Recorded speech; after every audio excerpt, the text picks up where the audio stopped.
Well, let's get this thing up and running.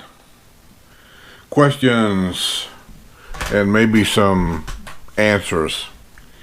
I can't read. I think it's LD Burhop. I think that's what maybe it's Ed Burhop, about the hat. I sent you a text message, Ed, on your comment about the Hillsboro Cranes hat. Your neighbor, I know where you bought. Your neighbor there, not too far from you, he's got his son has a business actually that does the hats, and they make t-shirts and jackets and I don't know what all. But yeah, when you get down here, get moved in your house or whatever, catch me if you see me out and about, or any of your neighbors for that matter. Everybody knows who it is, and they can get you in contact with the guy. He also comes down to Men's Beer Day once in a while on Thursday. He also sponsors the singles. I forget what it's called. It's at Cody's in Brownwood. It's like the last Thursday of the month, every month. It's a couples singles dinner at Cody's in Brownwood, and he does that too. And he goes to that every Thursday. But I know he had knee surgery, so he may not be there for a little while. I don't know that, but his name is Hogue. So when you get around and see any of your neighbors or me or whatever, just give us a holler, and we'll give you the phone number and point you the right direction. You can get a hat, t-shirt, whatever you want. I've got golf towels on my bags with the Hillsboro Cranes on it, and he'll get you set up. Diane Sander wants to know if it's a good place for singles to be here. Diane, I don't know if it's good or bad, but I can tell you that there's a lot of singles groups here. You get the recreational guide, and it'll tell you about all the different singles groupings and outings they have. They have a lot of things at the different rec centers, singles dances, singles greet and meets. I can't even remember all the stuff. We have, like I just said, a couples singles dinner every Thursday at Cody's in Brownwood. So yeah, there's all kinds of stuff for singles to do down here, and to meet other singles. Yeah, I don't even know all the different activities, but I know there's a lot. And once you get here, get settled in, and you get to the rec center, get a recreational guide, go through it, and you'll see all the little different things to do. There's some in there. Maybe even ask the guy at the recreation center. When you go in any recreation center, there's a person sitting there at a computer. Actually, you have to show your ID to get in.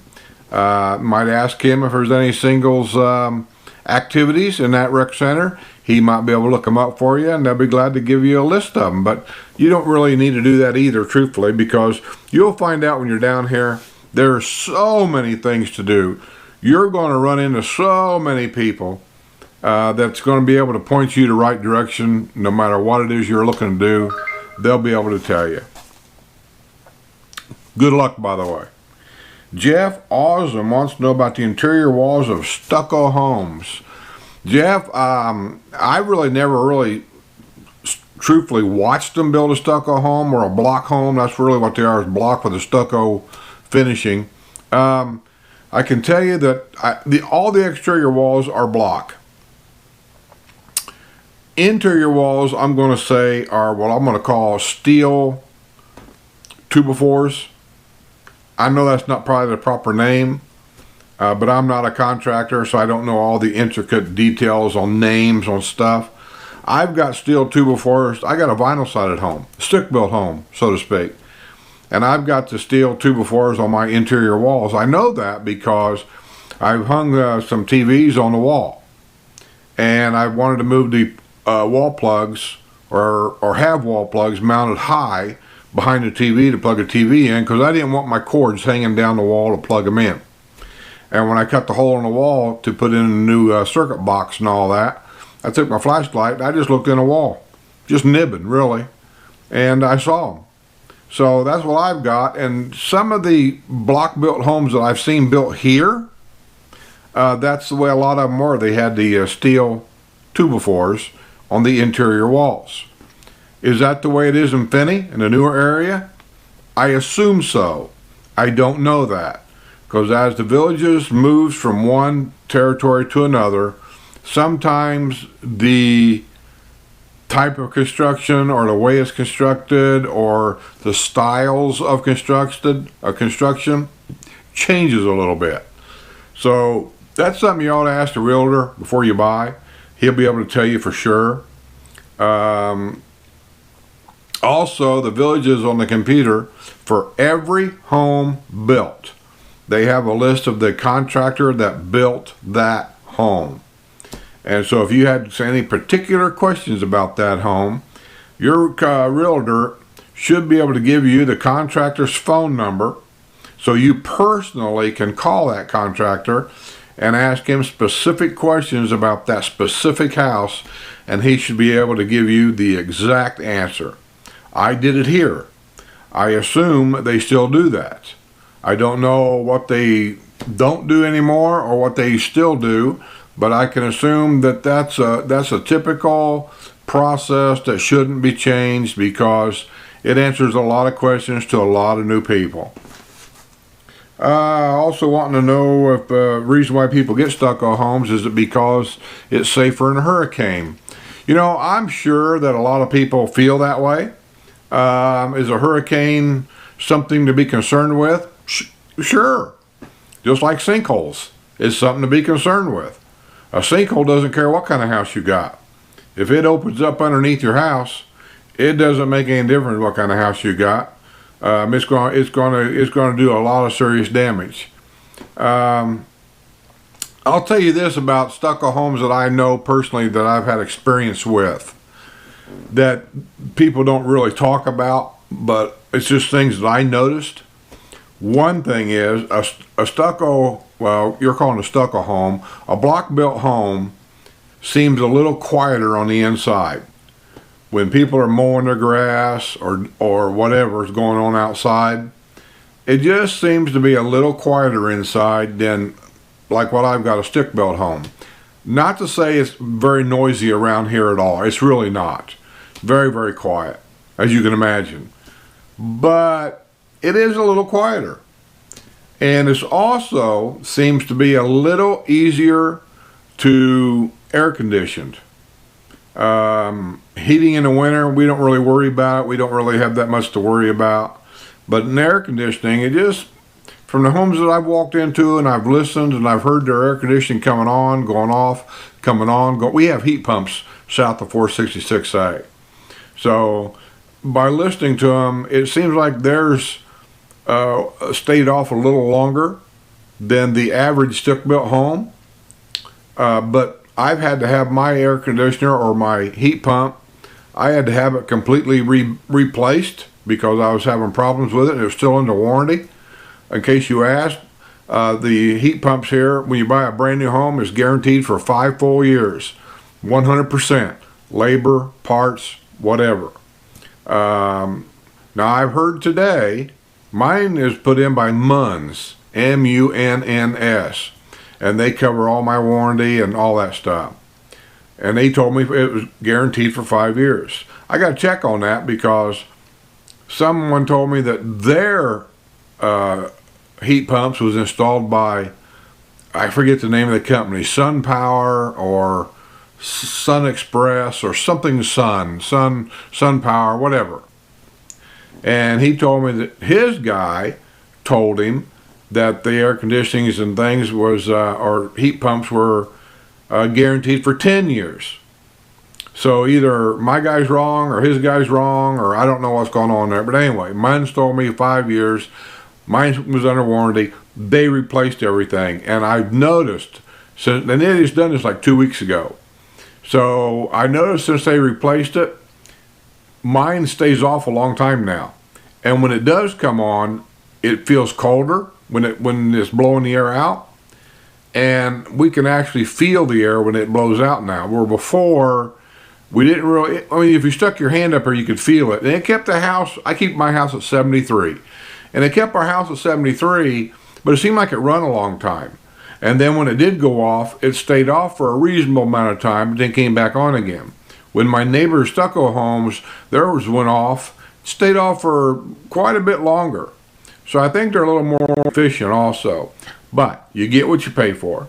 A stucco home is going to cost you a lot more, but when you go to sell it, it's going to be worth a lot more. Maintenance on them, you have to paint them every so often. I think it just depends on how you take care of them. For example, I had gutters put all around my house because the water dripping off the eaves of the house. This is a sandy soil, very sandy. It beats that grass down to the point to where it literally kills the grass with the water coming off your roof. We get a lot of rain here. And when we get rain, it's not a little, it's by the inches, 8, 10 inches. I mean, that's what we get. So we have to be able to handle a lot of water. Well, it splashes that sand, dirt, mud, dust, whatever's down there on the ground up on the side of the house. I had gutters put all the way around my house, and now I don't have that problem at all anymore. And they're 6-inch gutters with 6-inch downspouts, and down here in Florida, you can get that done very, very reasonable compared to up north. I mean, to me, it was a no-brainer. I had it done all the way around. A lot of people from the south that move here, like say from New Orleans or other places like that, they tend to see not to get gutters because they've never had them their whole life. And if it's a stucco home, and I've seen them around here, a foot to maybe 2 foot up on the stucco of the house, especially if it's a light colored house, that dirt starts to splash up on it. And either you need to get it washed, or you can wash it off, or for me, a one-time fix is to get gutters all the way around your house, and that splashing stops. So if you had gutters, I'd say you probably wouldn't have to paint your house, but maybe once every 10 years. If that, I don't even know. But on some of these houses, they're probably repainting them once every 5 because of the dirt that gets splashed up on them. So, you know, it is what it is. I have to have my house washed twice a year, every 6 months. Cost me about $70 every time I do it. So I pay $140 a year. They wash my house off with this chemical stuff. And when they get done, I've had the same company for years that does gets low pressure or no pressure house wash. I don't like the high pressure stuff. It blows that water up in the attic, and I just don't like it. And this low pressure, no pressure company has done me a great job for many years. I still use them, even though I bought a new house. I still use them. And when they get done washing my house, it looks like a brand new home again. No bugs, no dirt, no grime. They do the gutters, the windows, all of it. And when it dries, I swear to you, it looks like a brand new home. Not a spot on it anywhere. That's an advantage of a vinyl home as opposed to a stucco home. But there's many advantages to a stucco as opposed to a vinyl. One other thing about a stucco home that you have to watch is hairline cracks. As that stucco, mud, whatever it is, kind of a light colored or a light weight concrete that they smear on the house or however they do it, as that dries, it's just like concrete, it'll crack. Not always, and it's not always a big crack, but most of them, after 3-4 years in the hot weather, you go around your house, you're going to find these hairline cracks. They just pop up wherever. There's no particular place that they pop up. And when they do pop up, there's a particular way that they fix them. And I think fixing them is not really that hard. I think the hard part is once they fix the crack, or even you can fix it. I think you can even buy at Home Depot or whatever, these little fix-it kits to fix them little hairline cracks. But now you got to match the paint on the house. And I think that's the hard part, is matching that paint without painting the whole house. So it's just something to think about. Hurricanes, I stayed here during Hurricane Irma. I didn't want to go.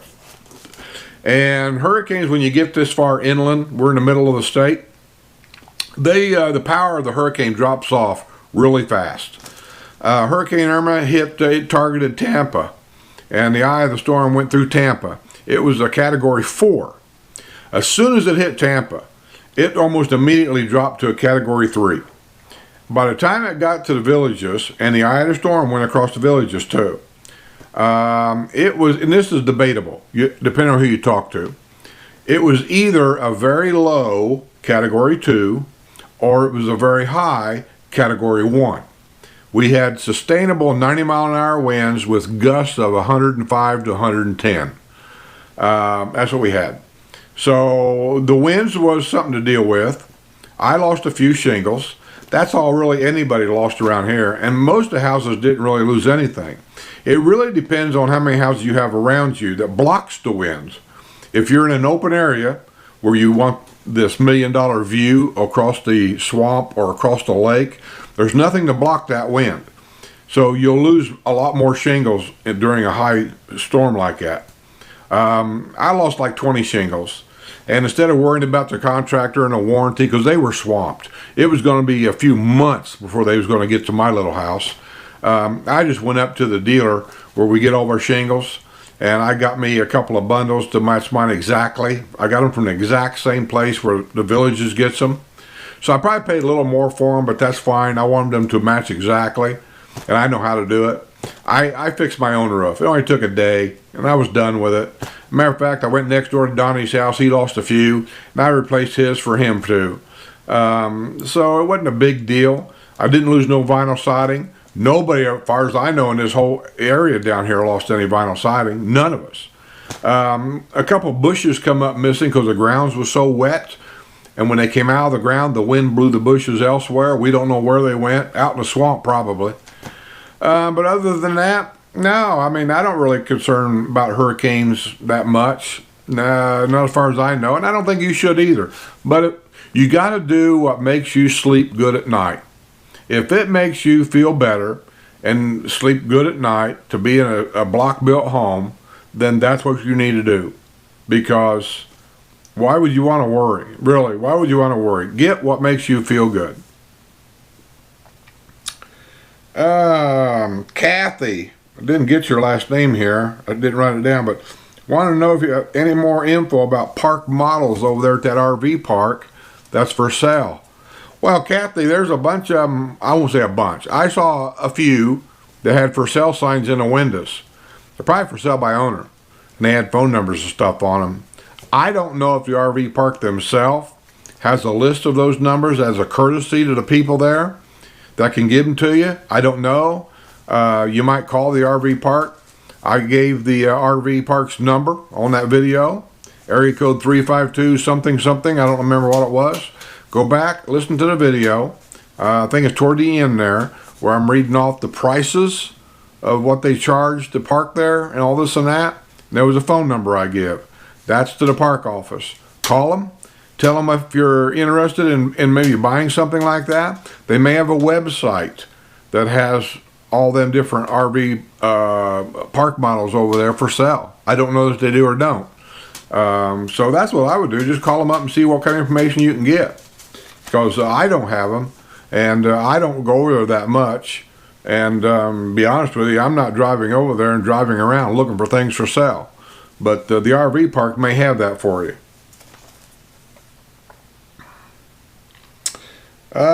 E.M. Larson, disappointed in the new developments. I'm trying to think of what that was about. I read that. Disappointment in the new development about the, something about the building of the houses. Probably about the upgrades on them, you know, like faucets, an above mounted sink versus a below the counter mounted sink, Formica tops in the house as opposed to, say, granite or some kind of a composite. Well, let me just say that the houses that I walk through, I try to show a lot of the houses, say between, and I hate to put a dollar figure on it, but somewhere say between 220 to 300,000, because that seems to be most people that are going to live here full time. That's the price range it seems like they work around in, is right there. But don't let what I show you deter you from upgrades. I showed one house, 3-bedroom, 22 or 2300 square foot. I think it was the Jackson model veranda. Forget the view. You may not like that. I don't know. Just forget all that. That same Jackson model can be had in other areas, another lot somewhere that maybe don't have the view, and it would be $100,000 cheaper.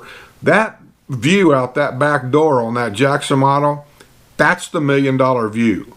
And down here, just the way it is here, that's just the way the life is.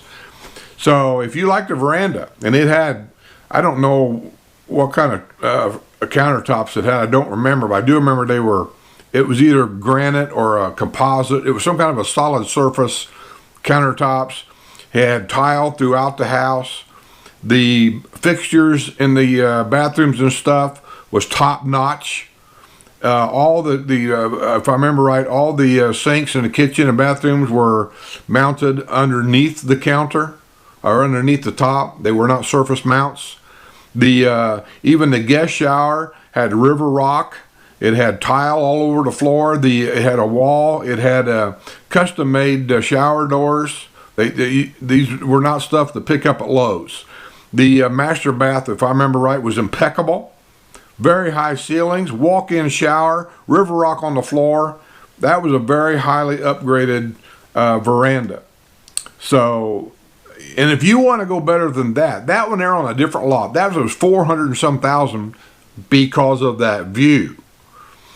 That one there you could get on another lot and probably save, I don't know, I'm going to throw a figure at you. I'm going to say $65,000 to $75,000 cheaper to get away from that view, to have a standard size lot. If it's on a corner lot, that's going to cost you 50 grand. If you just have to weigh the issues on a lot of that stuff. And if that's still not upgradable enough for you, always remember, in every village, I don't care if it's the village of Hillsboro, the village of LaBelle, the village of Finney, the village of DeSoto, I don't care. There's houses all over the gamut in each village. You can buy $1 million home in any one of those villages and come down from there. And some are even over $1 million. So if you're looking for a $500,000 house, you can find them. If you're looking for a $800,000 house, they're here. So whatever upgrades you're looking for, whatever you're wanting to spend, they're here. So that being said, I've talked enough about the question and answers. I got to get this thing downloaded and get it on there. My internet's been running really slow. Snowbirds are starting to leave. Things are starting to look a little better. Right now there's a lot of grandkids down here for spring break and camp villages. But we played golf today. My golf today wasn't good. It wasn't bad, but it wasn't good. And tomorrow we're playing again. I'm playing Yankee Clipper. I think it's around at 10:29 tee time.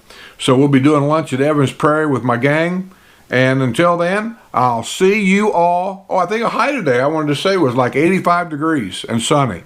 It was a great day. See you on the other side.